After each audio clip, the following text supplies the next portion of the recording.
चलो बेटा, आज अपन पढ़ेंगे गास प्रमेय। ये 12वीं का विद्युत क्षेत्र का एक चैप्टर। ठीक है, क्वेश्चन आपका पूरा क्या बनेगा?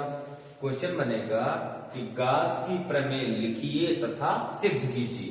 पहले अपन को गास की प्रमेय का कथन जानना है, ध्यान दीजिएगा।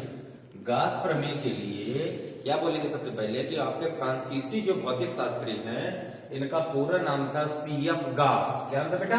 सीएफ गास, यानी कार्ल फ्रीडरिच गास। इन्होंने एक बंद पृष्ठ लिया। क्या लिया?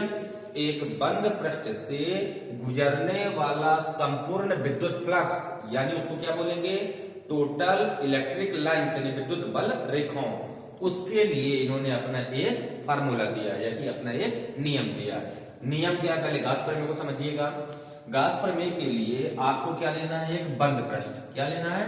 बंद पृष्ठ। बोलोगे किसी भी बंद पृष्ठ से, क्या बोलना है आपको? कथन है गास प्रमेय का, किसी भी बंद पृष्ठ से निकलने वाला संपूर्ण विद्युत फ्लक्स उस बंद पृष्ठ के अंदर, उस बंद पृष्ठ के अंदर निर्वात में जितना आवेश है, उस आवेश का 1/ε0 गुना होता है। ये आपके गास प्रमेय का कथन है। एक बार फिर ध्यान दीजिए, गास प्रमेय कथन क्या है? किसी बंद पृष्ठ से, क्या बोलो बेटा?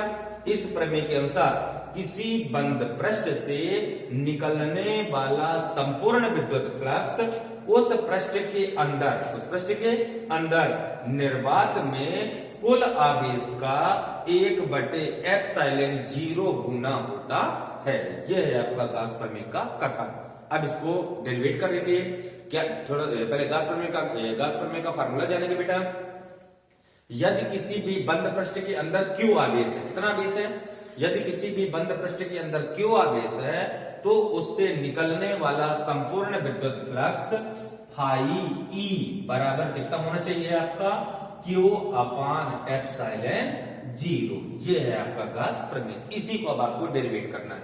चलिए इसका डायग्राम बनाते हैं। हाँ, ये तो समझ में आया ना कि गास ने अपना एक्सपेरिमेंट काहे के लिए किया है। इसके लिए उसने क्या लिया? एक क्लोज सरफेस, यानी बंद पृष्ठ, और उससे क्या निकालना है आपको? संपूर्ण विद्युत फ्लक्स। विद्युत फ्लक्स क्या होता है बेटा? ये तो सबको पता होगा। विद्युत फ्लक्स होता है किसी भी पृष्ठ से निकलने वाली अभिलंबोत बल रेखाओं की संख्या। चलिए, इसके लिए आपको पहले एक बंद पृष्ठ लेना है। ये ले लिए अपन एक बंद पृष्ठ S। ठीक है, इसके अंदर एक बिंदु O पर क्या रखना है आपको? +Q आवेश। O से R दूरी पर एक बिंदु P ले लेना है। अब P पर आपको एक स्मॉल पृष्ठ DS को क्या करना है? इमेजिन करना है। ये आपका स्मॉल पृष्ठ DS है। यहां से जो बल रेखाएं निकलेंगी, बल रेखाएं कितनी है? विद्युत क्षेत्र निकलेगा कितना है बेटा आपका? E। पृष्ठ से पॉइंट O पर जो एंगल बनाएंगे, ये एंगल आपका क्या कहलाएगा? घन कोण। इसको कैसे इंडिकेट करेंगे अपन? d ओमेगा से। ठीक है, चलिए थ्योरी में ध्यान दीजिए। बोलोगे थ्योरी, चित्र का थ्योरी बोल रहे हैं। इसमें क्या लिखना बेटा? इसमें एक बंद पृष्ठ क्या है? S है। ठीक है, डायग्राम के बाद लिखना है। इसमें एक बंद पृष्ठ S है, जिसके अंदर बिंदु O पर +Q आवेश रखा हुआ है। एक लाइन क्लियर? फिर से देखिए, इसमें एक बंद पृष्ठ S है, जिसके अंदर बिंदु O पर +Q आवेश रखा हुआ है। O से कितनी दूरी पर? O से R दूरी पर स्थित एक बिंदु P है। ठीक है, अब बिंदु P पर एक स्मॉल पृष्ठ, यानी छोटा पृष्ठ DS की कल्पना करना है आपको, रियल में नहीं है। ठीक है, O से R दूरी पर एक बिंदु P है। अब बिंदु P पर एक स्मॉल यानी छोटा पृष्ठ DS की कल्पना करना है। पहले इस DS से निकलने वाला निकालते हैं। क्या लिखेंगे? स्मॉल पृष्ठ यानी छोटा पृष्ठ DS से निकलने वाला संपूर्ण विद्युत फ्लक्स d फाई E बराबर कितना होगा बेटा? Vector of E dot vector of DS। ये आप लोग विद्युत फ्लक्स की परिभाषा में पढ़ चुके हो। तो d फाई E बराबर कितना हो जाएगा? Vector of E dot vector of DS। इसका वेक्टर हटाएंगे तो d फाई E बराबर कितना आ जाएगा?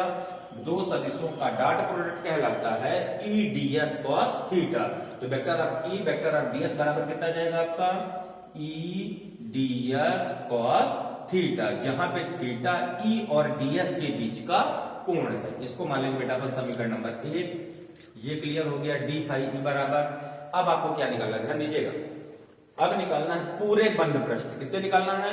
पूरे बंद पृष्ठ एस से होकर गुजरने वाला संपूर्ण विद्युत फ्लक्स फाई ई बराबर, जब पूरे बंद पृष्ठ एस से निकालेंगे तो चूंकि पृष्ठ कैसा है आपका, सर्कल यानी गोले के आकार का है, तो फाई ई बराबर कितना जाएगा, सर्कल इंटीग्रेशन एस, लिमिट कितना निकालेंगे अपन, डी फाई ई। इसकी जगह कितना प्लेस करोगे बेटा अपन, डी फाई ई, आपकी लिमिट हो गई।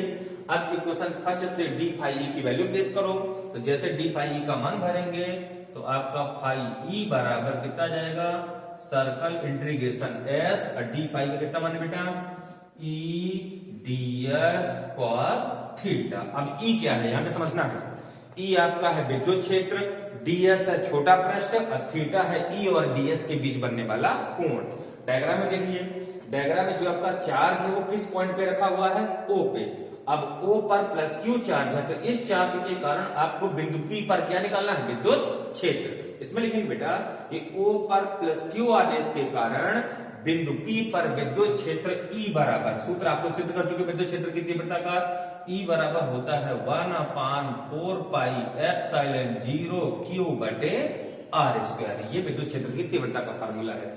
इस E के मान को यहां पे रखो, तो फाई E बराबर कितना जाएगा, फाई E बराबर सर्कल इंटीग्रेशन S, E का मान कितना है, 1/4 पाई एप्सिलॉन 0 Q अपान R स्क्वायर, और यहां पे कितना लिखा है बेटा, ds cos थीटा। ठीक, कोई डाउट? अब यहां पे ध्यान देना, चूंकि ds cos थीटा बटे r स्क्वायर बराबर कितना होता है, d ओमेगा, बराबर कितना होता है, d ओमेगा।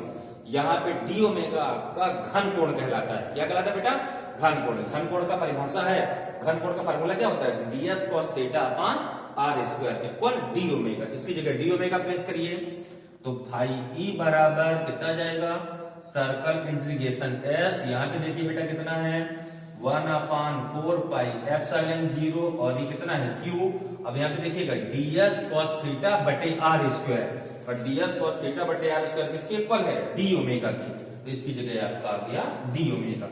जो जो कांस्टेंट पहले उनको बाहर करिए, तो फाई ई बराबर कितना जाएगा बेटा बाहर, Q अपान 4 pi epsilon 0 circle integration s into D omega. इतना क्लियर हो गया। अब यहाँ पे आपको कंडीशंस लगाना है, ध्यान दीजिएगा। डी ओमेगा क्या है, घन कोण, ठीक है। और सर्कल इंटीग्रेशन s का मतलब पूरे बंद पृष्ठ s के कारण। इसमें आपको एक फार्मूला लिखाया गया था नोट में कि यदि किसी बिंदु पर, ध्यान दीजिएगा, यदि वह बिंदु बंद पृष्ठ S के अंदर स्थित है, यदि वह बिंदु बंद पृष्ठ S के अंदर स्थित है, तो उस पृष्ठ के द्वारा उस बिंदु पर बनाया गया घन कोण 4 पाई, कितना होता है, 4 पाई, यानी अंश में 720 डिग्री का होता है। तो लिखेंगे कि चूंकि नोट में यहाँ पे लिखेंगे, क्या लिखेंगे, चूंकि जो O है ये बंद पृष्ठ S के कहां है, अंदर है, अतः पृष्ठ S के कारण बिंदु O पर बनाया गया घन कोण का मान कितना होगा आपका, 4 पाई, यानी कितना जाएगा आपका, ध्यान दीजिए, circle integration S into D omega, इसका मान कितने किसके बराबर आएगा, 4 पाई। अब इसी जगह कितना प्लेस कर सकते हैं अपन, 4 पाई। तो यहाँ पे देखिए बेटा, यहाँ पे जब 4 पाई प्लेस करेंगे तो फाई ई बराबर कितना आएगा, फाई ई बराबर पहले से बाहर कितना है, Q अपान 4 पाई एप्सिलॉन 0 और circle integration S into D omega किसके इक्वल है, 4 पाई। तो इंटू में आपका आ गया बेटा 4 पाई, 4 पाई से 4 पाई कैंसिल, फाई ई बराबर कितना आ गया, Q अपान एप्सिलॉन 0। यही है आपकी गास की प्रमेय, ऐसे प्रूफ करना। ठीक, कोई डाउट?